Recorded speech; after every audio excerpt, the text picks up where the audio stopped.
Good afternoon, everyone, and welcome to the Electoral Area Services Committee meeting for Wednesday, July 3rd.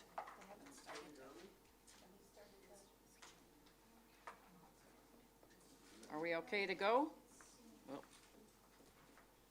I was a little too anxious. I'd just like to remind everyone if they could turn off their electronics. I heard a lot of ding-a-dong-an while we were waiting for the meeting to start, so just a reminder.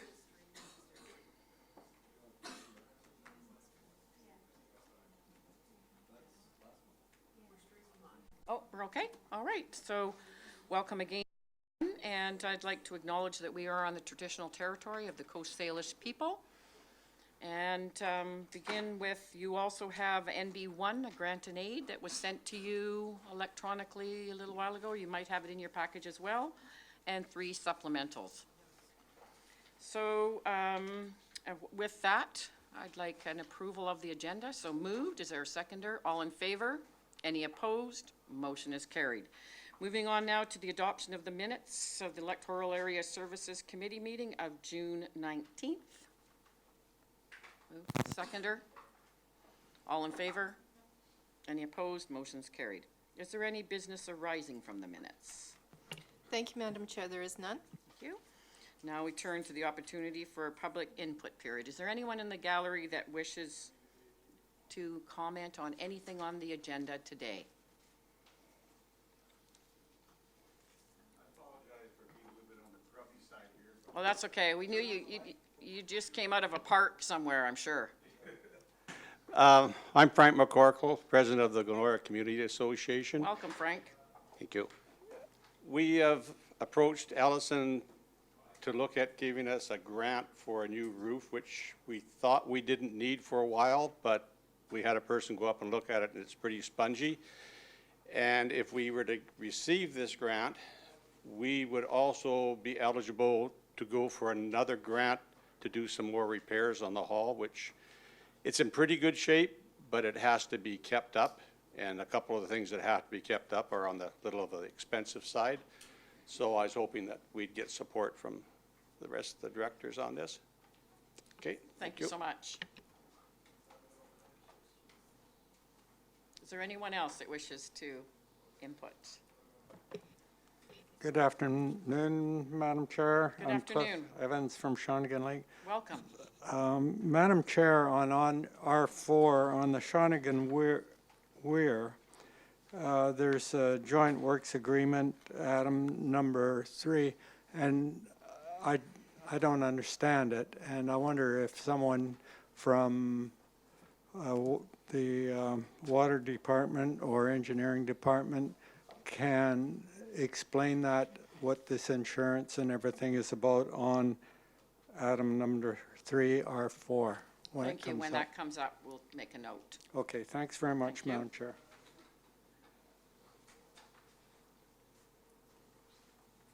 Is there anyone else? Welcome. Thank you, Madam Chair. I'd just like to also voice my support for the grant need for the Glenora Community Hall. It's a very important building to the community of Glenora and beyond. And I'd also like to point out that there's 2 additional people here to support the request for the funding. Thank you. Awesome. Thank you so much. Seeing no one else, we'll move on. I don't believe we have any delegations today. We have correspondence. Our first one today is a grant and aid request, Electoral Area B, Shawnigan Lake. Go ahead. Thank you, Madam Chair. The recommendation before you is that it be recommended to the board that a grant and aid Electoral Area B, Shawnigan Lake, in the amount of $500 be provided to Victoria Aqua Ski Club of Shawnigan Lake for sponsorship for the water ski tournament and support for youth athletes. Been moved. Second, or any discussion? Sure, go ahead. Director Acton. Thank you, Madam Chair. I would just like to say that this is Canada's oldest water ski club, and there's more than 180 members, and many of the members do not even live on the lake, so this gives the opportunity to people in the community who do not own lake waterfront and gives them the opportunity to water ski and leave their boats there. It also, they also host nights where they invite the community to come out to learn to water ski. So if there's ever someone interested in that, please do let me know. Thank you. Yeah, thank you very much. I'm going to call the question. All in favor? Any opposed? Excuse me, any opposed? Seeing none, motion's carried. Moving on now to C2, grant and aid request, Electoral Area D, Cowichan Bay.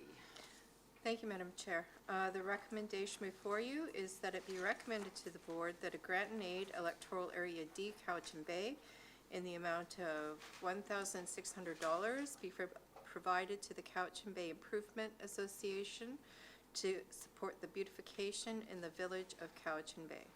It's been moved, it's been seconded. Are there any questions or discussion? Seeing none, all in favor? Any opposed? Motion is carried. Moving on now to information, seeing none.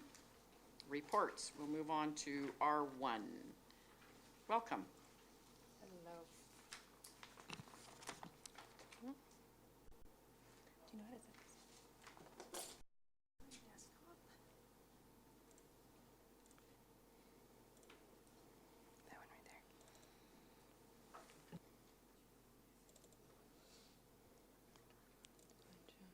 And then scroll here, and then click on that. There you go. Perfect, thank you. Sorry about that. Thank you, Madam Chair. Oh. 1 second. Just see what happened here. Oh, did you save yours separately?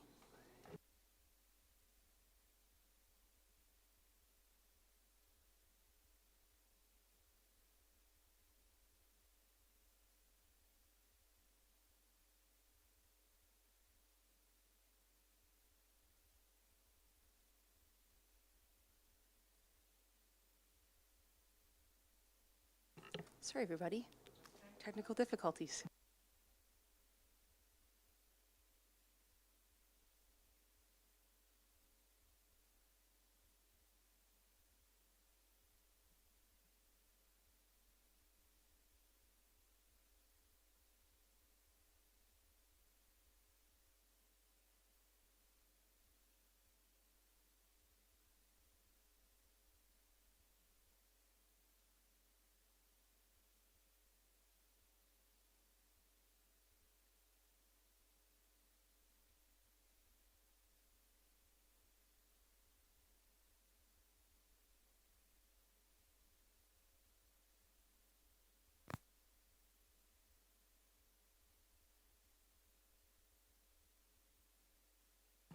Sure, well, we have a little bit of a technical issue happening here. We could move to NB1. So that is, do you have it, Ms. Harrison? That's it. That's what we need. So maybe you could read that. Thank you, Madam Chair. That it be recommended to the board that a grant and aid for Electoral Area I, Yubo Mead Creek, in the amount of $851.65 be given to the Yubo Yubo Community Association to sponsor Yubo Spring Cleanup. Thank you so much. It's been moved and seconded. All in favor? Any opposed? Motion's carried.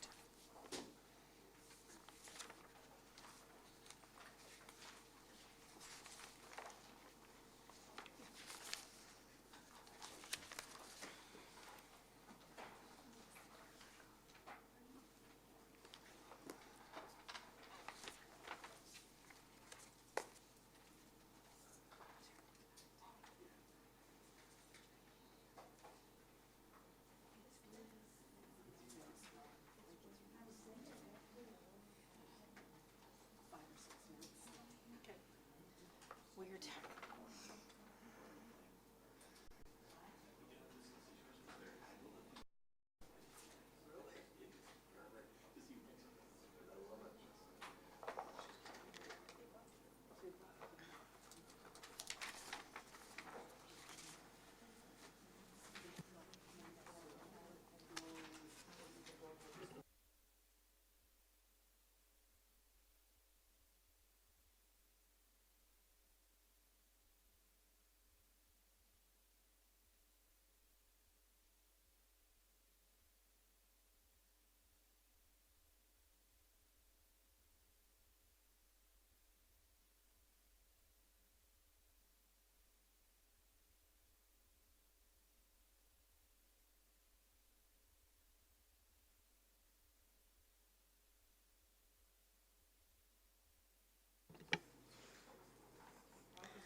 Thank you very much. We are ready. We have everything here. Okay. So this is for development variance permit 19A01 at 2559 Mill Bay Road in Electoral Area A, Mill Bay. So this is a single-family development. It's currently under construction. Ooh, sorry. More technical difficulties. Keep going. So it's currently under construction. It's an oceanfront property surrounded by other single-family homes. This one right here. It's just not showing up. I'll just continue. It's a Village Residential 3 zone, R3, and it's designated Village Residential in the OCP. So the dwelling, as I mentioned, is currently under construction, and due to a miscommunication at the beginning of the project, the house was built 0.2 meters over height. So, and that represents approximately 0.28 square meters of the roof area affected. Thank you. 13 notices were mailed out or hand-delivered, and 0 comments have been received. So the proposed variance is to increase the height of a building on the east side of the Trans-Canada Highway from 7.5 meters to 7.7 meters, which represents a variance of 0.2 meters. So as you can see from this elevation at the front, the little red area up there represents the area affected by the variance. This is a roof plan showing the 0.2 square meters that's affected, which is approximately 3 square feet. This is a photo taken from across the street. The house, due to the grade of the lot, the house is built below the grade of the road. So the heights from across, or the views from across the street won't be impacted.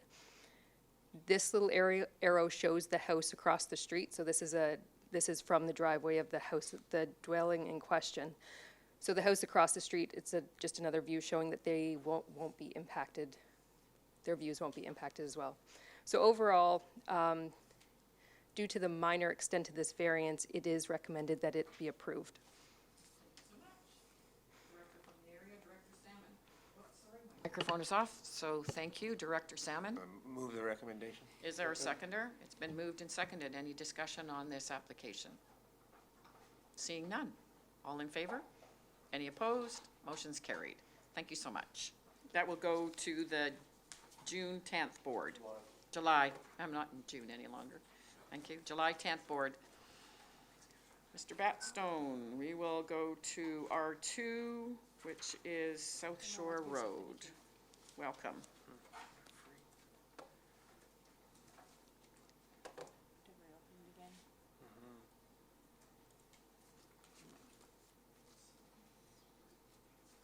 Sorry.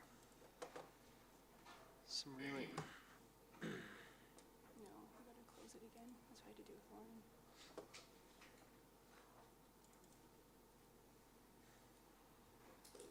There you go. Thank you for your patience, Madam Chair. Good afternoon, Good afternoon. and good afternoon to the rest of the committee. Before we go any further, I will note that the applicant and his agent, Mr. Wilson and Mr. Cornby, are here today in the gallery, available for any of your questions or and I understand that they would also like to provide some clarification on the application, Certainly. which further supplements the physical handouts that you have in front of you. So today's application, I'm presenting on behalf of the author Sheila Herrera, on behalf of Sheila Herrera, who authored the report before you for development permit with variance application 07F17DP VAR for the property located at 10,119 South Shore Road in Honeymoon Bay, British Columbia.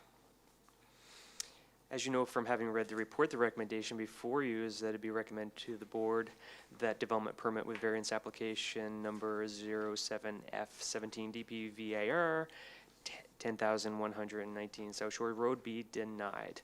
So I will try not to take too much of your time, but I have a outline that roughly looks like this. I'm going to touch on the legislative and regulatory context because, as you know from having read the report and the supplemental information, there one might suggest is some divergent views on what guidelines, policies, and regulations would apply to this type of development proposal. So I'll review those. I will also, of course, visit the subject property and get into some of the high-level details about the proposed development, so that we can prompt a discussion if necessary. And then I will conduct some analysis that furthers the details in the report as it relates specifically to the development permit portion of this application, and then follow that with the development variance permit analysis as it regards building height request. And then I will conclude and reiterate the recommendation. So to jump out of the gates, I will point out that the Riparian Areas Protection Act of British Columbia 2016 directs local governments to use zoning, bylaws, and permits under the Local Government Act to implement riparian area protection provisions. I believe this committee is largely aware of that. We have reviewed this. I've been with the organization almost 2 years now, and it seems to be a constant recurring discussion about riparian areas, their health, what can we do as a community to move forward, what we can do to establish appropriate policy goals. We have reviewed this with you. We look forward to moving these regulations and evolving them through these types of discussions, but this application is before us, and it's subject, of course, to our current standards. So I will reiterate where those come from. So the Riparian Areas Protection Act, again, directs local governments to I would use the word encourage, to go above and beyond their minimum standard. The province of British Columbia defines how riparian areas are to be assessed, and local governments work with the knowledge that comes from those reports, and works with development permit applicants, proponents, to facilitate development that's suitable for its community.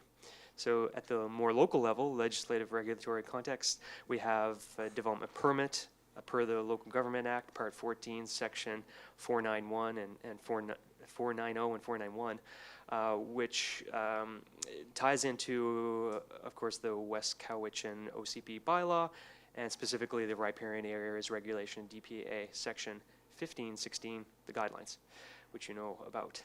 So that's the development permit portion. This is all about where can development go to achieve our policy objectives, and what can be done to restore, if any, riparian areas if necessary. Then the development variance permit portion, so that's under the authority of Local Government Act, Part 14, Section 498. Those standards are contemplated through the Lake Cowichan South Scotts Falls zoning bylaw, specifically the R3 urban residential zone, and the variance matter at hand relates to Section 1512.5 height, which defines the maximum building height allowable in the district without a variance. So to go to the site, you will again know from your local knowledge and from the report, the property is located in Honeymoon Bay, just west of the center of Honeymoon Bay, if you will. You can see the zoning map. I thought the zoning colors and the lot arrangement here are really important, just to provide context. You know, relatively small lots, relatively speaking, oftentimes very, very narrow. You see some aerial photos coming up. You can see the types of development that have emerged. This particular neighborhood, R3, right in the center of your screen on the Honeymoon Bay zoning map, is bounded on either side by largely intact riparian areas, and it appears some kind of former industrial vestiges of former industrial activity are still on the ground. You can see them in the aerial photo on the right.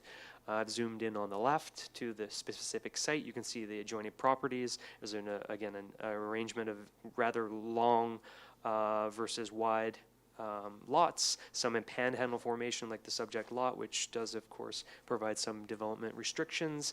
And I would also highlight, again, further to my comment earlier about the largely intact riparian areas to the west and the east of the subject property. The neighborhood, R3 zone, you know, I'll let you come to your conclusion about the state of those properties, but you know, there's evidence of historical human uses on these sites, and there's intermittent intact riparian areas, which I think is fairly common in the inhabited areas of the 100 plus kilometers of the shoreline of Lake Cowichan. So to the proposal. On the left, you can see a site plan. I hope these lines are clear. There's a blue line showing what I understand is present boundary, high water mark, a red line that goes through the existing building. You can see the building in the far background of the photo on the right, a cabin that's circa 1900 or something to that effect. It's quite an old cabin. It's come to the end of its life, and Mr. Wilson would like to replace it, understandably. You can also see on the photo to the right the side of an existing two-car garage, which, to my understanding, a building permit was obtained, and the structure was constructed circa 2017. You can also see the state of the lot and vegetation coverage. For the most part, to my knowledge and my reading of the site plans and the property stakes on the property, there's very little mature vegetation on the site, but I won't belabor that fact. So the green polygons on your left show both the existing two-car garage and the proposed development, all behind the 15-meter from high water mark. So it would be compliant with that portion of the zoning bylaw, which requires a 15-meter setback from water. So now this is this might add to your confusion. I don't know if it helps clarify. I'm of the view that the application package that was in the report, it shows there's some minor levels of variability in the information. So I've tried to clarify what I think is being proposed here. The pink polygon, which adds to the polygon on the last slide, is the SPIA that was identified by the qualified environmental professional. The SPIA number is really important. As you know from the summary of the legislative context, the province has a RAR regulation and procedures.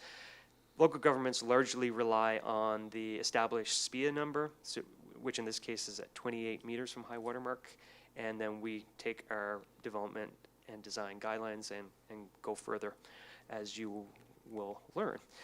So the pink polygon is the SPIA area. You can see that the proposed building is largely inside the SPIA area, which is, not unheard of, but my calculations, approximately 81% of the building is proposed to be in the SPIA, which is what it is, and it's the subject of the major thinking as it regards this application. I would encourage you to think about that. 81 seems a bit excessive in the opinion of development services, particularly in the context that we don't have a great deal of clarity about what remediation of the site would look like. I will get to that drawing in a moment.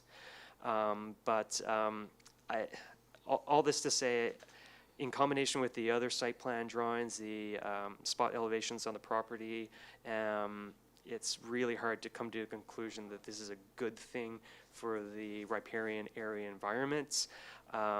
Certainly it's an attractive house, and it's necessary given one might suggest it's necessary given the dilapidated state of the existing building, but I will review our policy direction and development standards as it relates to what I've just said.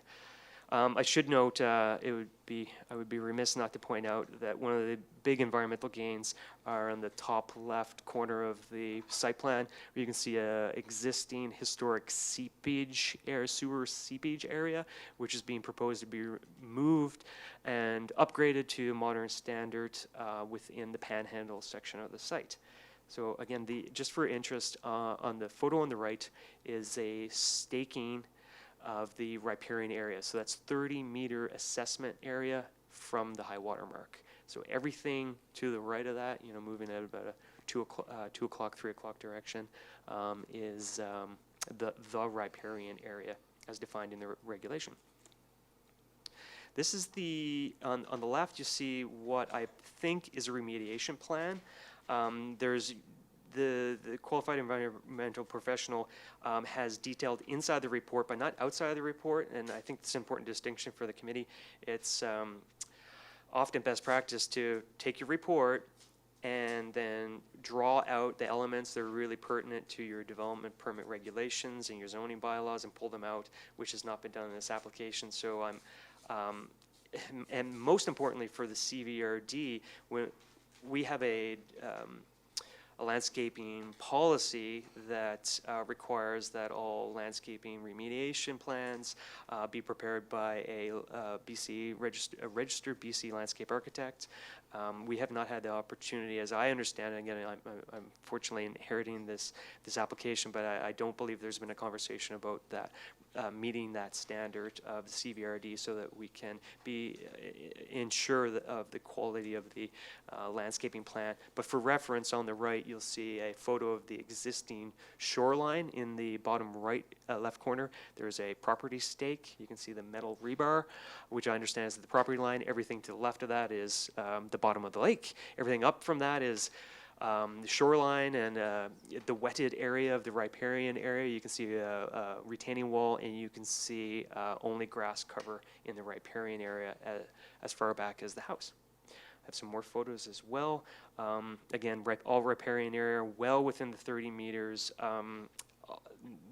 No landscaping cover of meaning for spia health and fish habitat health.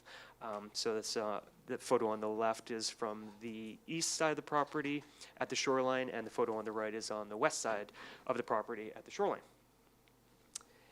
I wanted to acknowledge this, so the site plan that's on the right of this image is drawn out of the Qualified Environmental Professionals report. The blue area shows, again, the SPIA, in just a different color from the pink that I had earlier, but it's the SPIA. The checkerboard is the development area. There was a lot of discussion in the application about the development constraints. Again, I think there's some difference of opinion about how constrained this site is. I point out that the lot area is 2,200 square meters. The SPIA does occupy 52.9% of the lot. Totally agree that that is a constraint, but it's also an area of opportunity as it regards fish habitat health. The Panhandle narrow strip, it's a panhandle and it's a narrow strip. Is it not developable area? I've yet to be convinced otherwise. It appears that it can be used for human activities at minimum, possibly even surface parking lot, just as a couple examples. So the building envelope at the end of the day in the checkerboard area is almost 600 square meters. As you know from having read the report, the proposed dwelling is 170 square meters. There is an existing two-car garage, which is a recent construction. I don't have any clarity about where that building fits in with the broader redevelopment planning scheme, if you will, as it goes back a couple years and thinking about how to redevelop the site, but perhaps the applicant can speak to that. Finally, there's the variance matter. I haven't touched on this a great deal other than to say that, confirm that my reading of the application is that the proponent is requesting a variance of 1.5 meters to allow for construction height variability that sometimes occurs. Meaning that they want to make sure that the house is never higher than they're asking for. The broad intent is to satisfy the 200-year floodplain construction elevation level, which is set at a minimum of 167.33 meters. It's a variance to our zoning bylaw, I think. One of the limitations that I'll go over in a slide next is, from our point of view, is that the applicant hasn't clearly demonstrated where existing and finished heights, elevations are on the lot. So is this house being graded up? I'm not quite sure. Does that have a visual effect? I'm not sure if this building conforms to our definition of building height. So, my analysis, I will try to keep moving along, I'm sorry. Our official community plan, I've drawn out 4 policy areas in which I'm of the opinion the application does not clearly conform. The RAR development permit area guidelines indicate that no development in a SPIA is desirable, and it indicates a policy goal of having, implementing a SPIA protection plan. Clearly, 81% of the building being in the SPIA is not consistent with the goal of not having development in SPIA. And we don't have at a staff level at this time a clear sense of the long-term SPIA protection plan other than the landscaping plan that you saw earlier. I don't think it's enough to satisfy the CVRD at this time. In the next 3 points, OCP seeks to describe mitigation measures and monitor. Some of those details appear to be buried in the QEP report, the area assessment report. And the commitment to monitor that over the 2-year period is referenced, but so maybe we're there. Development Services, as you know, does not agree that the proposal exceeds the standards of the province of BC riparian areas regulation, which is a policy objective of our community. And finally, the OCP seeks to have all properties assessed and give consideration to important fish refuge areas at high water mark. The report that's available to me doesn't clearly go that far. There is a reference to low water during 2 months of the year, and then seems to take a leap of faith and a broad conclusion that therefore habitat replanting is not necessary. But that's my read of the application. Finally, again, the variance request. The application has a justification letter that you've read. It's circa May of this year, raising 5 points, I believe it was, justifying the variance. Aesthetics being one of them, that a steep roof with dormers is more aesthetically pleasing than other options. This is not a CVRD standard, so it seems impertinent to Development Services opinion. Justification based on flood construction. Again, we have not been provided existing and finished grading plans, which are commonly provided in these types of applications. At this time, it's very hard for Development Services to judge whether or not the finished grade and the resulting building height actually would conform to the request. Roof peak height was deemed to be consistent or not too much different. That's not the exact wording. Not inconsistent with surrounding properties. Commonly, a proponent would provide a spot elevation plan that would help us confirm such. And then finally, the applicant has suggested that property views would not be impacted negatively. Commonly, a developer would provide a view shed study or axonomic plan showing context, neighboring buildings, the volumes of existing buildings to help us to make that determination, but we have not been provided that. So in conclusion, based on everything I've said and the elements that I've drawn out about the policy guidelines and our zoning regulations, I would raise 3 points for discussion. The application and Development Services opinion does not at this time clearly indicate satisfaction of the OCP community plan DPA guidelines as it relates to the protection and enhancement of the SPIA. The Local Government Act, as you know, section 491 clearly lists the authorities of local government to do one or more of the following: specify areas of land that may remain free from development, require specified natural features or areas to be preserved, protected, restored, and enhanced, which is something that I know we've all been interested in seeing how we can work with that to enhance existing damaged properties. And then lastly, I'll note that the LGA allows local governments to require protection measures, including the maintenance of vegetation and trees, the planting of new trees in order to preserve, protect, restore, and enhance fish habitat and the riparian areas themselves. Point 2, the application does not indicate satisfaction, does not clearly satisfy the provisions of the zoning bylaw, especially section R3, urban residential 3 zone, and as I mentioned, we're not super clear on whether or not the proposal satisfies the definition of building height. And finally, I will raise, it was an attachment in your report that the CVRD, following procedure, reached out to neighbors, sent a number of letters to adjacent property owners. We received one response in writing, and that neighbor was not supportive.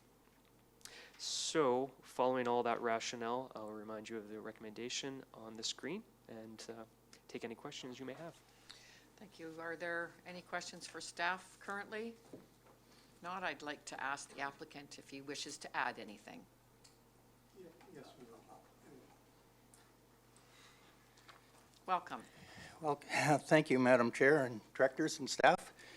My name's Glenn Quarmby. I am the agent for the owner, Mark and Kelly Wilson. I'm also a land surveyor with over 30 years experience in land development. I was born and raised in Duncan, although now I reside in Victoria. In fact, I was born and raised in Glenora, a few houses from the Glenora Hall, so I would like to support the Throw that one in while request you're for at it. grant in aid while I'm here. I spent many a day in the old hall, and it's well worth keeping. I would like to introduce the owner, Mark Wilson. Mark was born and raised in Lake Cowichan and then Duncan. He was a founding partner in Country Grocer food chain, so I'm sure you're all familiar with that. And also like to recognize Mark's brother, Neil. Before I proceed, I would like to get something off my chest that bothers me. The recent slide from the planner stated that there was one response, and that was negative. I, in fact, know there's 3 responses, 2 were positive and 1 was negative. So I'm questioning the accuracy of the report that the directors have in front of them. Could you please confirm that there are 3 written responses? I'm not sure if we, Mr. Batstone, do you know if there was? Okay. We'll look into it. Carry on. Thank you very much. That's upsetting when you hear that information at the last minute. I would also like to introduce the QEP that we hired on this project. His name is Bill Rubley. He's not here, but you will find his resume in your package. Bill has over 40 years of experience in the environmental and biological field. He is very well respected. You can see on his CV that he has been a trainer for trainers for fish habitat assessment procedures and fish habitat rehab procedures. He's completed over 50 riparian assessments for residential properties, not unlike the one he's done here. He's been called as an expert witness for the Camano completion project. So Mr. Rubley's been down this road much further than anybody in this room.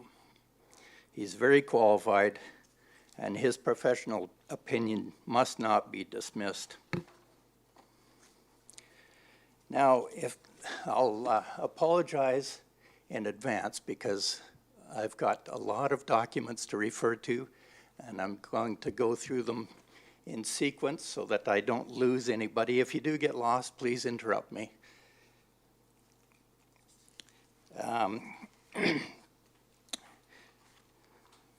There's a couple of main documents. One is the Court of Appeal for British Columbia in a case of Yankee versus Salmon Arm. And along with that is a case synopsis written by Michael Hargraves of Stewart McDonald Stewart. They're both dealing with the same case. Mr. Hargraves' report is a little bit easier to read. It's in layman's terms, and it cuts to the chase. You will notice Mr. Rubley was the QEP involved in this case, so his work has been studied and tested by the courts.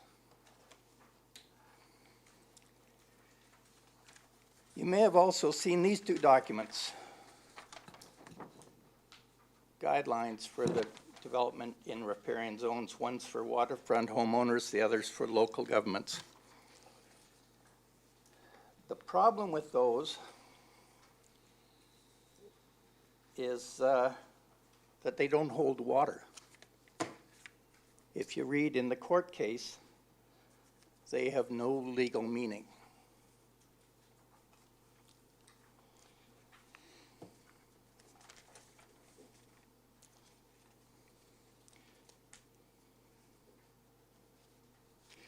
So on the Court of Appeal, if you turn to paragraph 9, or sorry, 19 on the court case, I'll just read it for those that don't follow. The guidebook sets out policies and practices that go well beyond those established in the regulation. The Attorney General concedes that the guidebook does not have legislative force. To the extent it sets out requirements that go beyond the legislation, therefore, those requirements are not legally enforceable. So we have to look at these guidelines with a grain of salt.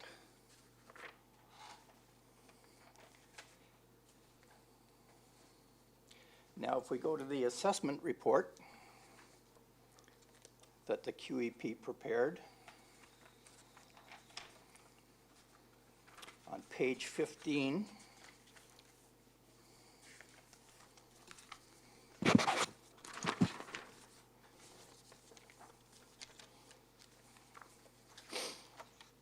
number 2, he selected this as the case in this instance. If the development is implemented as proposed by the development proposal, there will be no harmful alteration, disruption, or destruction of natural features, functions, and conditions that support fish life processes in the riparian assessment area in which the development is proposed. That is what the QEP selected.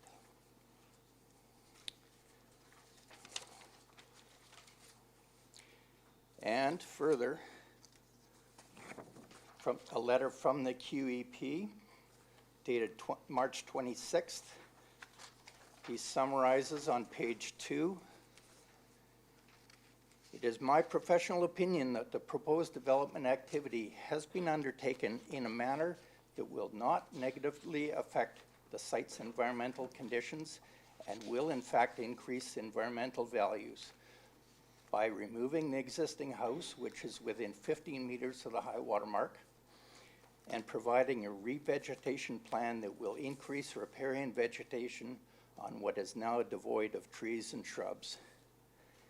There will be no HAD associated with the proposed works, and we will not be changing our report." I want to stress that. There will be no HAD. I think you'll all understand what HAD means, but it's habitat alteration, disturbance, or destruction. Through discussions with the Cowichan Valley Regional District, it is our hope that the final development plans, including the planting plan and conditions for monitoring of the revegetation efforts, can be established and the necessary permits be approved. If you have any questions or comments, please do not hesitate to contact me at his phone number. And I don't believe anybody from the CVRD has contacted the QEP with questions or comments. And now, with your patience and open minds, I know this is not your typical development permit application. I've been involved in quite a few of them. This one is getting into the realm of quite technical. I would like to lead you through the process. In the staff report, on page 2, the current home and deck is located within 6 meters of the high water mark, and the current septic system, or rock pit, is also located within close proximity to the lake. We totally agree with that. We would like to improve on that situation.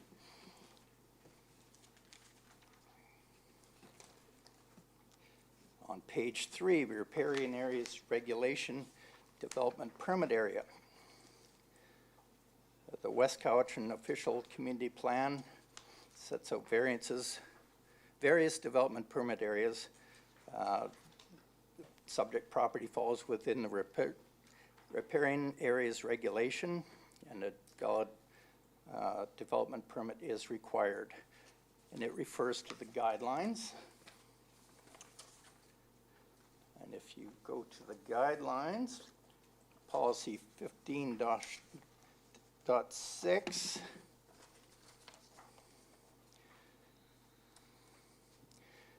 prior to undertaking any of the development activities listed in section 18.5, which building residence is one, an owner of property within the riparian areas regulation development permit areas shall apply to the CVRD for a development permit.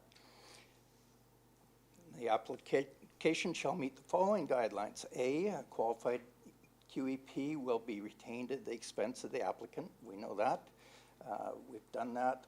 And the QEP must certify that the assessment report follows the assessment methodology described in the regulations, that the QEP is qualified to carry out the assessment and provides the professional opinion of the QEP that A, or 1, if the development is implemented as proposed, there will be no harmful alteration, disruption, or destruction of natural features. Again, had. And conditions that support fish life processes in the riparian area.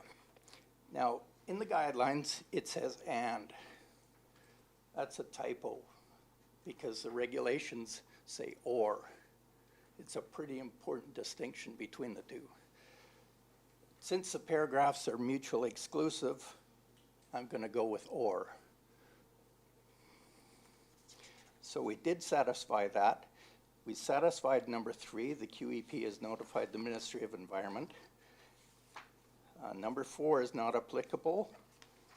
And then if we go down to B, where the QEP describes an area as streamside protection area, the development permit will not allow any development activities to take place therein, etc. The regional district doesn't have that authority, to be quite frank. And that is outlined in the Court of Appeal.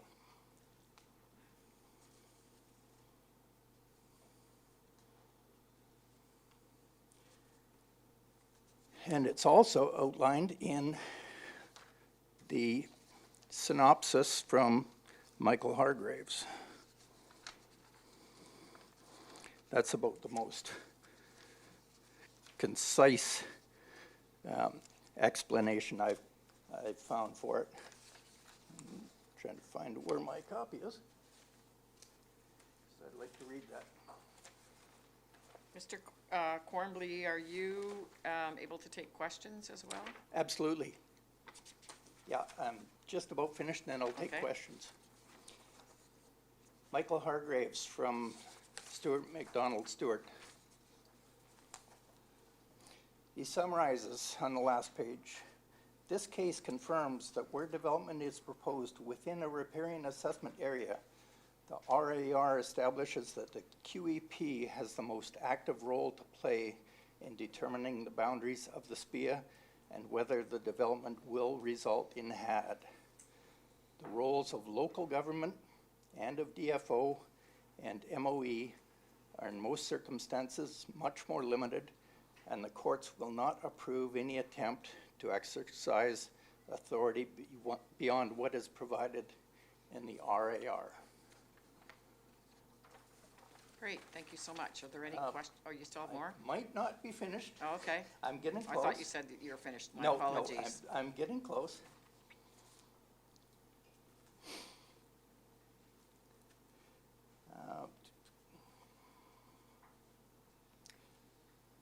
Back to the guidelines. Number 3, or E, says wherever possible, QEPs are encouraged to exceed the minimum standards set out in the RAR in their reports.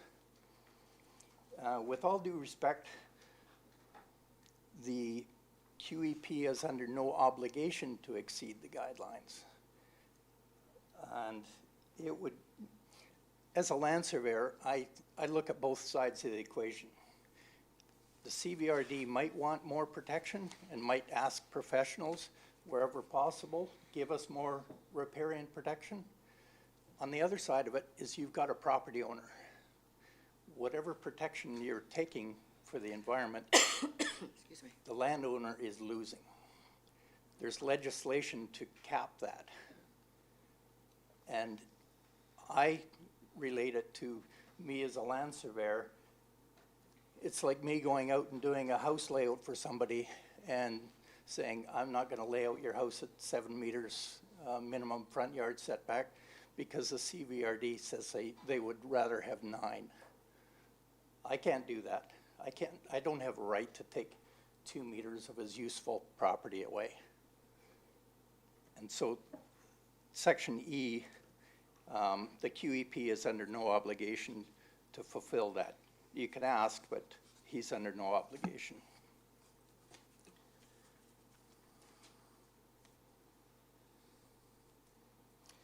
And further to Mr. Rubley's report, there's kind of question in the staff report about the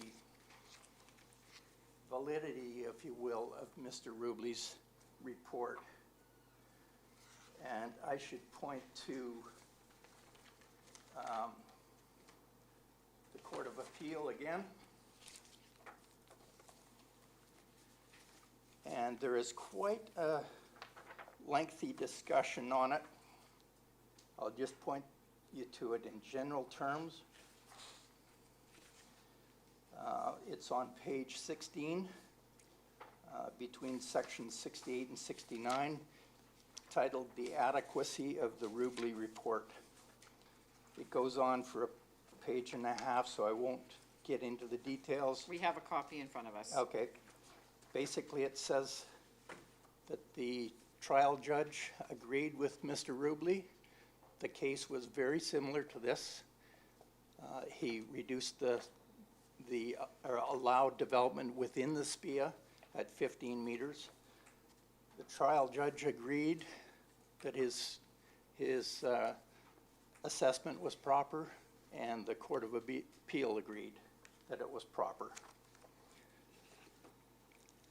So the bottom line is, without any evidence to the contrary, there is no reason that the CVRD cannot approve a development permit based on environmental issues. A QEP has said that it's okay. He is the authority. The courts have agreed that he is the authority, and the CVRD must go by what he says. Thank you so much. Is there any questions for Mr. Twombly? Seeing none, any questions for staff? Seeing none, I look to the committee. Actually, are you Mr. finished? Yes, Okay. Mr. Wilson would also like to say a few words, not as many as me. Sure. Okay. And if there's any questions on the height variance, I would like to speak to that as well. Thank you. Well, if there's any questions, I will call you up. Thank you. Thank you. Welcome, Mr. Wilson. Hi, Madam Chair, directors and staff. I'm not going to be nearly as long as Glenn because really he's presented our thoughts, but I'd just like to introduce myself. My name's Mark Wilson. My wife and I, Kelly, bought our dream property on 10119 South Shore Road. My family has an enormous history at Lake Cowichan, and we want to go forward. I'd like to say that I respect Planner Gladstone and Planner Herrera, who are in a tough position to approve a development permit. We know that it's not in compliance with their Bible that they go by. So Glenn's outlined our position, and so we respect that they had to recommend denying it. I'm here to appeal to you based on what I feel is common sense, as I know you as a committee have discretion. We have been to the CVRD right from day one to do things in communication with the CVRD.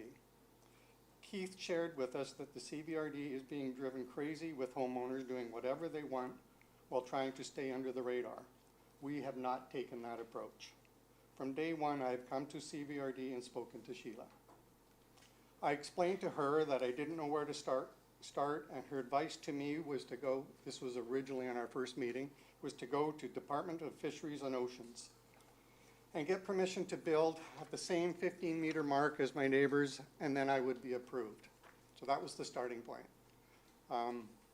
So I went to DFO, and they advised me that they are not a part of this process. Sheila, in our last meeting, said she really didn't know much about the process when we started and doesn't know much about fish. That was a quote for what she said. So this has been a real learning curve, the point that I'm trying to make for both Sheila and myself. There wasn't a lot known going in. It's why I asked Glenn for assistance because of his background. And we have now been just under 2 years of educating ourselves in what Glenn has just talked about. I didn't bring legal counsel with me today, as I thought it would be a better chance of being solved with me seeking you to use your ability to make a common sense decision. I don't want to go to court in regards to what Glenn's just talked about. It's the last thing I want to do, but I will if I have to. I think the law allows us to build what we want to build, and I want to go forward with it. I think I'm just going to continue on for a second. The building of this home is a big deal to my family. My dad's ashes are spread in front of the property. My wife's father helped in the beginning of the planning of coming to CVRD, and it was a big goal of his for our family to have, and he's since died. So our heart and soul is into this property. It's beside the Cornbys. It's been a dream.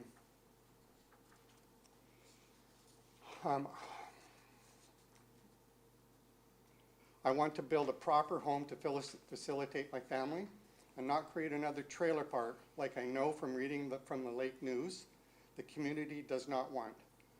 I don't understand the CVRD's resistance of what we are trying to do. I feel the law permits it, and I think it falls in line with my neighbors' homes. The only thing I think the CVRD should be concerned with is closing my rock pit septic system, of which just got sent out from CVRD that a number one thing that they want to do, and this is a CVRD thing, is my septic field below the water line. And in the wintertime, ours is. To me, that is the one thing from a salmon enhancement. It's kind of the only thing that's important from a salmon enhancement. We will follow whatever is directed to us. We will plant trees, we'll do, but really, you know, talking with Glenn, planting a tree at the furthest most point to the lake would have to be 200 feet high in the summertime for shade to hit the lake. So we'll do it, and when it grows to be 200 feet, I guess it'll create some shade.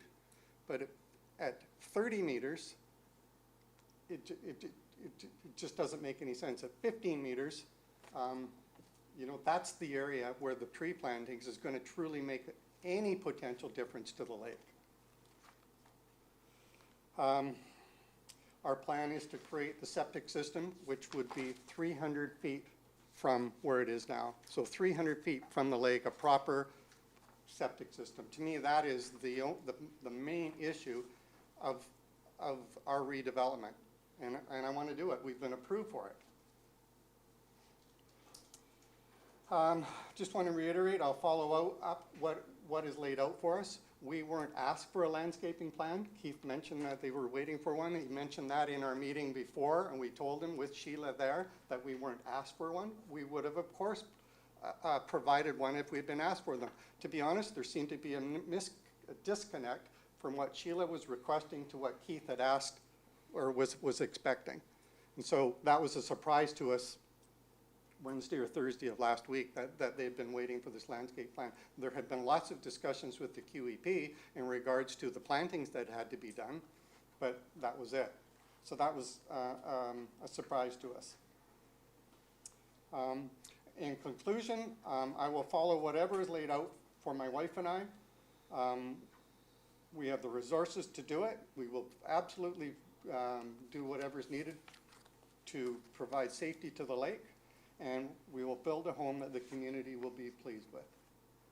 And I'd be glad to answer any questions also. Are there any questions for Mr. Wilson? Seeing none? I just double checking with staff, we did, in our package, we had 3 letters received, and one was opposed in Mr. Quormbley's letter, and another one came in that were in favor. So you were correct, it was in our package, we had 3 letters received. Mr. Batstone? No.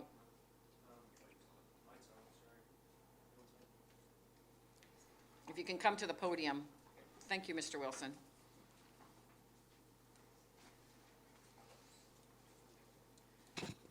Yeah, thank you, Madam Chair, for the opportunity to confirm. I apologize that I may have mischaracterized and glossed over that issue. There are 3 letters in support. I apologize while I was ad-libbing. I suppose I was trying to draw out the fact that the one letter, and I think this is a pretty important point, that did not support the variance application, gave so with extensive reasons, as opposed to the other 3 letters that merely said I support in a roundabout way with less detailed planning-related, development regulation-related reasons. So that's the reason I glossed over that issue. Thank you, Mr. Batstone. I think that we've got the information. What would you like to? Well, the reasons, one of the reasons, I mean, if you read the, I don't know, one of the reasons was that we were going to be affecting the flight plan of ducks and geese. Our building was made out of tin. I mean, to be honest with you, like I just, come meet that neighbor. You'll Thank figure you, out. but we did receive, we're just correcting that we did receive more correspondence that. Okay. We had said 1, but there was actually. But what Keith was saying is that there was content to his and just support on the others. And then when we read the content in detail, it was foolishness. Thank you. We do have it in front of us as well. Thank you. Okay, are there any more discussion from the committee? Director Acton. Thank you, Madam Chair. This was a good example of how not to win and influence people. I'm feeling a little, okay, so first there was a presentation saying that our guidelines were questionable. Pretty much threatened that we're going to be sued if we don't make a certain decision. There was a list of items that staff said were not in the application, who they are the qualified planners in all of this. So a question that comes out of all that was presented here to me is, does the CVRD not have the right to refuse a development permit in the SPIA? Like this, Are you this asking a approach- question from staff? Yes, Mr. Anderson. Mr. Anderson. Madam Chair, there have been the cases cited by the applicant here that was dealt with a number of years ago, and we have sought some qualifications from our solicitor. We do play a role in the approval of these development permits and the issues of the riparian areas. So we're of the understanding you have the right to approve or deny an application. And so therefore, that's what's in front of you right now. The case that's been cited, and having gone through numerous cases myself, each case is different. So when the information's presented and you know, they've cited their side of it, and I'm sure our solicitor can cite their side as to why it's different. So as far as we're concerned, we do play a role in this. It's your responsibility to approve or deny, and that's what's in front of you right now. Director Morrison. I'd like to move the staff recommendation and would speak to it if there's a seconder. Is there a seconder? It's been moved and seconded. Director Morrison. Just very briefly, it's very clear that what I'm hearing in community, and I've read the reports and thoroughly and have a pretty clear understanding of you know, community standard and the expectations of members of the community, members of the stewardship community, people that are so desperately working to ensure the health and safety of the Cowichan and Lake shoreline, that given all of what I've heard, and given some of what's been presented in the way of information and suggestion by applicants, that I think I would just ask the committee to support the recommended resolution, and I don't think I'm comfortable in, I've got lots that I'd like to share, but I think that it's self-explanatory. Staff have given us their best opinion, and I support the staff recommendation. Thank you, Director Morrison. I look to the committee. Are there any more questions? I'm going to call it. All in favor? Any opposed? Motion is carried. Thank you very much. We move on now to R3, application number 10F15RS. Welcome, Kasia. Director Morrison, before we begin. Yeah, just a quick note to colleagues around the table. There's some timeliness to this application, and I want to, even before she's done the presentation, which I haven't seen yet, this is a great deal of effort and energy and work has gone into this application, and I'm hoping that we can proceed in a timely fashion. We need to get this in front of the community, and there's millions of dollars of grant funds that are at risk. So I just want to, it's an excellent staff report, and all the information, all the I's have been dotted and T's have been crossed. Just want to preface the presentation with that. Thank you. Thank you. And we do have recommendations 1 through 8 too that we can, thank you. Welcome, Kasia. We will walk Ms. through all of them. Egan. All right, so just to give you a quick reminder, this is my 6th time in front of you, but just as a quick reminder, this is a large proposal for major development in Honeymoon Bay. There's 3 lots, including the logging road that's proposed to be rezoned and redesignated. The proposal is not only to do a boundary adjustment, but also to allow for some commercial and residential, mixed residential, park, industrial, and utility. The applicants are proposing a community amenity contribution of a park and a utility lot. The utility lot is based on a utility upgrade grant that the CVRD has been awarded. It's $1.23 million, and it is to provide sewer servicing appropriate to meet our current standards for Massachi Lake. And the intention is, if this application were to be approved, that Honeymoon Bay would be at one point on community sewer as well. However, as Mr. Morrison mentioned, there is a deadline of March 31st, 2020, when all the work needs to be completed by the CVRD. So that includes extending a line all the way to the proposed utility site. So the process to date is this came to the committee on December 8th, 2018. It came to the board for first and second reading and approval on January 9th, 2019. The preliminary layout approval for the subdivision occurred January 14th, 2019. And since then, which has now been 7 months, we've been working on legal documents.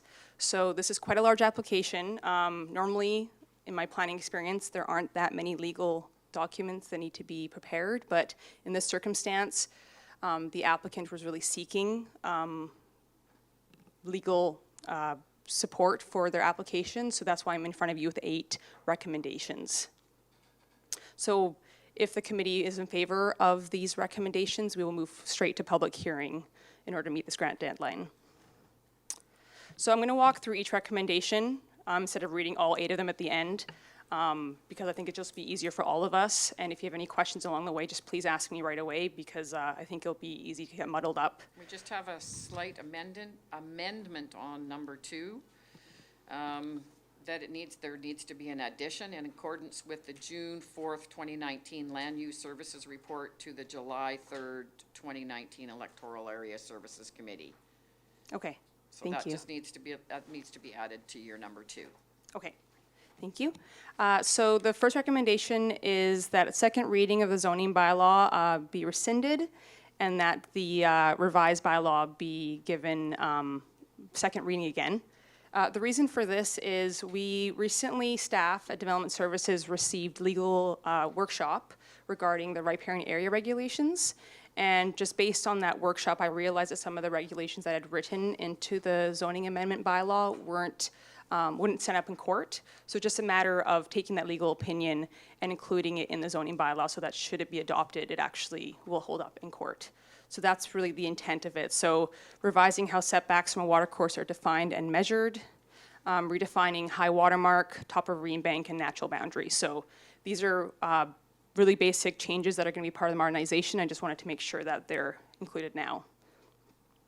Recommendation number 3, that the transfer agreement with Timber West dated June 2019 for the creation and transfer of a utility lot to the CVRD be approved, subject to the terms and conditions outlined in the Development Services Division report dated June 4th, 2019. So this commonly isn't required. Normally it's a condition of approval, but this is a request from the applicant to have a transfer agreement. So this is an agreement between the CVRD and Timber West regarding the transfer of this utility lot. So the key components of it is simply the legal agreement that the CVRD will transfer the utility lot back to Timber West if this amendment bylaws aren't approved by December 31st, 2019. So that's a really key date.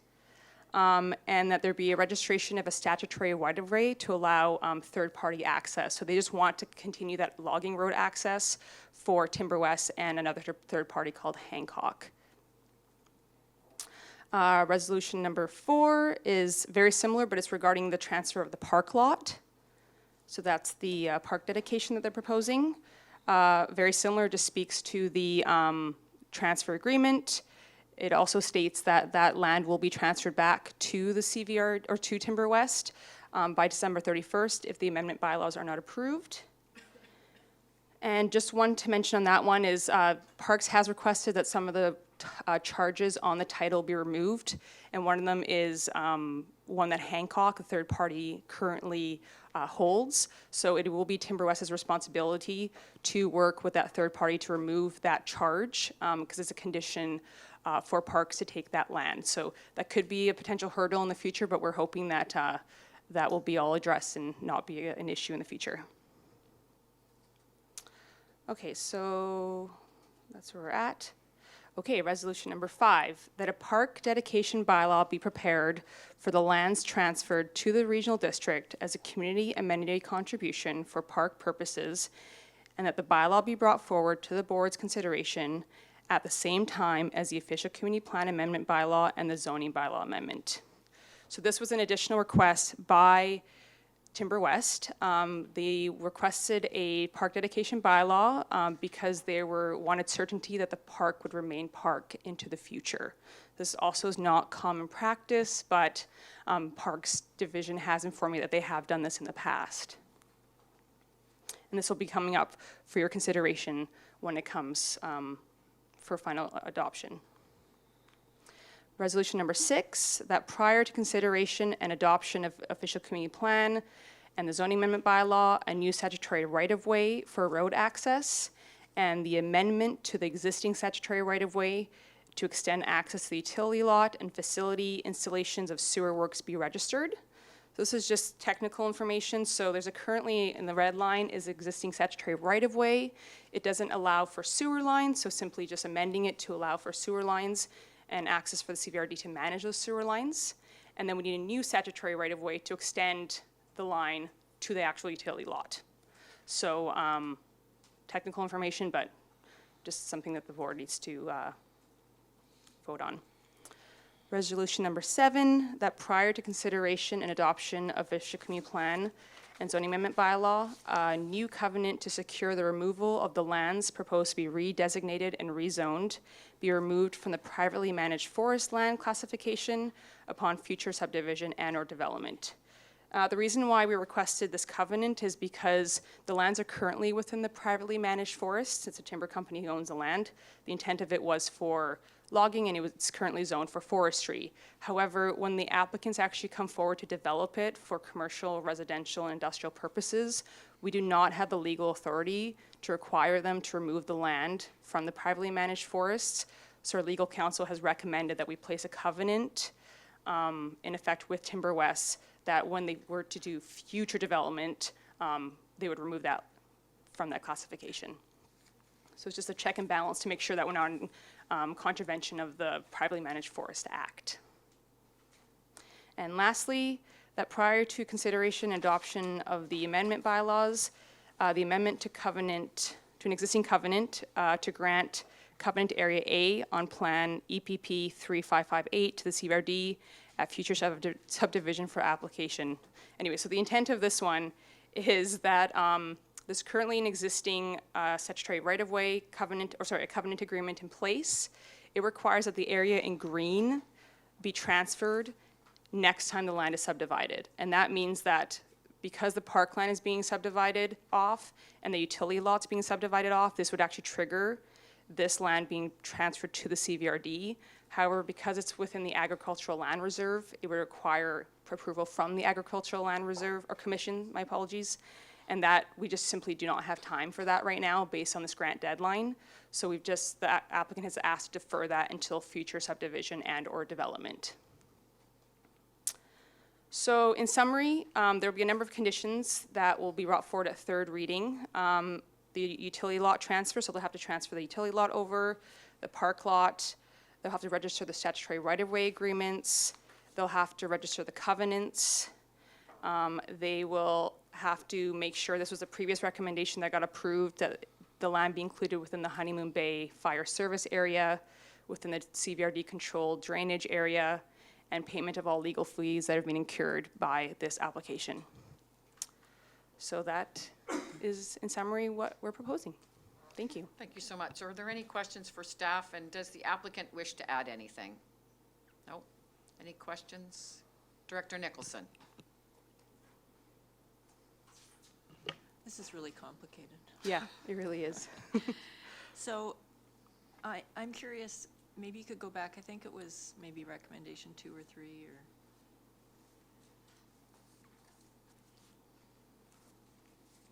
This is recommendation number 3. So transfer the utility lot, or was it recommendation number 2? No, number 3 and 4 maybe. Okay. So the idea is that the utility lot comes to us so we can get going on this. I'm good. And then the next, just do the next resolution. It's exactly the same resolution. It Okay, just so mentions go the back to park that lot. All those bullets there then. So this transfer back to, the utility lot will go back to Timber West if it's not approved by December 31st. So what's the risk to us if we have a public hearing and for some reason this whole thing falls apart and we've already gone ahead with grant money and invested in pursuing this sewer line? So what's the risk to us if this all falls apart? So I'll default that to Brian Dennison because it's really when they determine when they want to put the infrastructure in. Mr. Dennison, welcome. No, it's a very good question. It's an important question. Hardly recognize you there. Yes, I know. Hiding This is behind my your Leonardo beard. beard. Yes, Yes. yes. For Shakespeare in the Summer and the There we and go. Couch and Station. It's starting to look like Shakespeare. Actually, I looked a lot like Leonardo da Vinci. Yes, So true. my Yes, kids had a sorry, you Leonardo. do. I held him up Yes. and Yeah, anyway. a younger version, I a must younger. say. Yes, that's right. Thank you. So the so yes, so we're working out what we call Plan B. So there's property that's owned by the CVRD in the area of Honeymoon Bay that we could use. Oh, It's right. not great. Okay. Yep. It's not a great solution, but it's a possible solution. So we don't have a pipeline to nowhere. That's the main answer there. Okay. We you know, from what we've heard in engineering anyway, is that you know, it's very important to the community of Missachi Lake, and there's also a very high level of interest in Honeymoon Bay as well. But as you say, there's no guarantees till we've gone through it. So. Follow up. Director Nicholson? Thank you. I'd forgotten about the backup plan. That's good. My other question is about this haul road. So there won't be, once everything goes through, there's no more logging trucks on the haul road, I assume? Yes, there will be. So there are gonna be logging trucks moving through this development? Yeah, so In if this perpetuity? official community plan and rezoning amendment goes through, they're still going to be permitted to log because they're going to be within the privately managed forests designation, and that road is going to remain private. It's until they actually come forward to subdivide and develop as per the approved OCP designations and zoning, that then it will become a public road as per MOTI requirements, and the land will have to be removed from the privately managed forest. Right, but when that happens, there won't be any more. Exactly. Okay. Yeah. Good, thanks. I'd just like to reiterate, I did read out the amendment and everybody was clear on that? Or do you need number 2 is not on there? Director Morrison? Sorry, I was going to move the recommendation with it, but I guess we need an additional amendment that the directors for areas F, I, and D be delegated as to the public hearing. That needs to be added as well? Yes. So I move that amendment. Okay. On the amendment, any discussion? Seeing none? All in favor? Any opposed? Motion's carried. Okay, now back. D. Move the rest of the recommendations. With that added, or do I need to read it? Is everyone clear on number 2? Okay. I'll just, in accordance, the number 2 has a little bit of the, in accordance with the June 4th, 2019 Land Use Services Report to the July 3rd, 2019 Electoral Area Services Committee. So that's just a little add-on to number 2. And I'll call the question. All in favor? Is there any opposed? Motion is carried. Thank you very much. Madam Chair, quick break. Yes, yes, 5-minute break.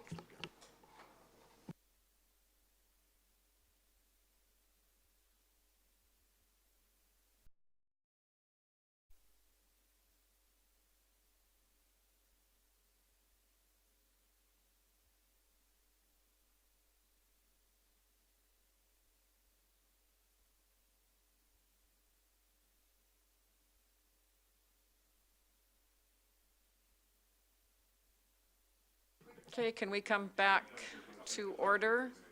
Missing a couple of directors. I've got quorum. Okay, and I have the director of the area, Shawnigan Lake Weir Agreement. So this is amendment number 3, a report from the Water Management Division, and I'd like to call up Mr. Dennison, if you can just clarify a few things for us. Sure. Thank you. So, excuse me, this is just to amend our original agreement with our 2 other partners in the Weir, right, which is Shawnigan Village System, a private utility, and Mill Bay Waterworks, the improvement district in Mill Bay. And they were unable, in our agreement, we all have to carry insurance coverage for any liabilities that may arise out of the Weir. And unfortunately, they weren't able to properly do that through the private insurance system. They just won't do it. And so we have worked out another arrangement whereby we do that coverage, full coverage for the whole Weir and all liabilities associated, but they pay their share of that cost according to the sharing formula that we have built into the agreement already.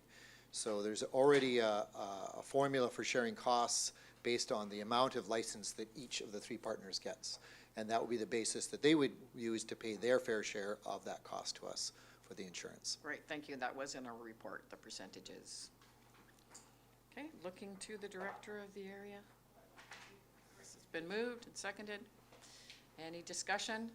I'll call the question. All in favor? Any opposed? Motion is carried. Moving on now to R5, Crown Land Application Tenure for Saltair Water System. Ooh, you were supposed to read the recommendation. So, yes. Thank you, Madam Chair. Recommendation before you is that it be recommended to the board that an application be prepared to amend an existing statutory right-of-way on Crown land, file number 1403892, to include groundwater supply and future treatment works for Saltair Water System. Looking for the director of the area. So moved. Is there a seconder? Been moved and seconded. Any discussion on that? Seeing none? Is there a discussion? Director Smith?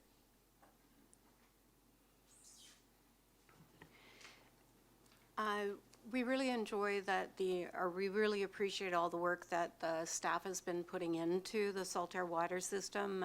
The mandated island health filtration system has been an ongoing battle, I think, more between Island Health and CVRD staff has continued along in the process for us. By exploring the groundwater, we have an opportunity to also look at a backup situation in the event that Stocking Lake, which is our primary one and only water source, if there was a complication or something, or we may be able to mix the two waters and come up with a great solution. Staff has been really working hard to come up with these solutions. One of the things that we do have concerns about is the town of Ladysmith does have a small license on Stocking Lake, and they're authorizing development at a rapid rate. They also have licenses on Holland Lake, Bannon Creek, Hart Lake, and some others. So we definitely, appreciate that the staff is working very hard to retain the water. As Saltair, we're working slowly to develop, and we appreciate that the staff is working towards this. I just wanted to put those comments in to make sure that we're aware that this is a solution, but we do feel that the filtration system is the direction that we're wanting to go at this time as a community. Thank you. I'm going to call the question. All in favor? Any opposed? Motion's carried. Moving on now to R6, if you want to read the recommendation, which I've been goofing up from the beginning.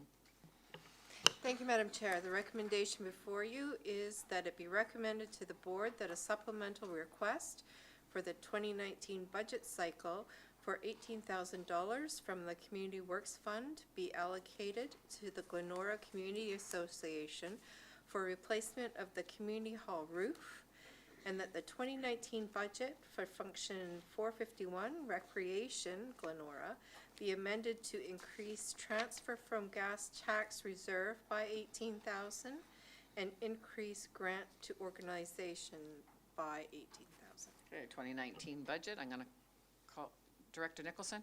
You're moving it? Is there a seconder? It's been moved and seconded. And question. Director Morrison.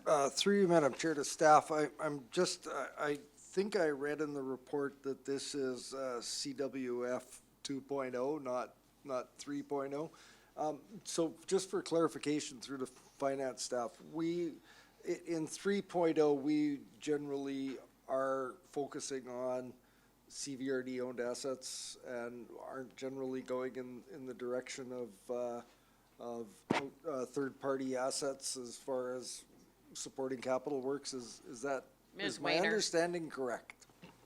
Yes, through the chair to Director Morrison, yes, that's correct. This is 2.0 funding, which permits funding to go towards our organization. Okay, thank you. Thank you. Director Nicholson. Yeah, just on that point, if I recall, we haven't come to agreement on the 3.0 criteria, and that was up for discussion whether there would be outside, whether outside third-party, non-CVRD assets would be eligible or not. Director, Ms. Weiner. Through the chair to Director Nicholson, yes, so far it's just been the funding allocation that's been agreed and approved, and recommendations would be coming back. Thank you very much. Seeing no other questions, I'm going to call it. All in favor? Any opposed? Motion is carried. Thank you very much. Moving on now to any unfinished business. There is none, Madam Chair. Okay, new business we finished earlier. We move on now to question period. Questions shall be addressed to myself and must be truly a question and not statements of opinions. Is there anyone from the gallery that wishes to ask a question? Seeing none, I'd like to motion to adjourn. So moved and second, all in favor, any opposed, motion's carried. Thank you very much.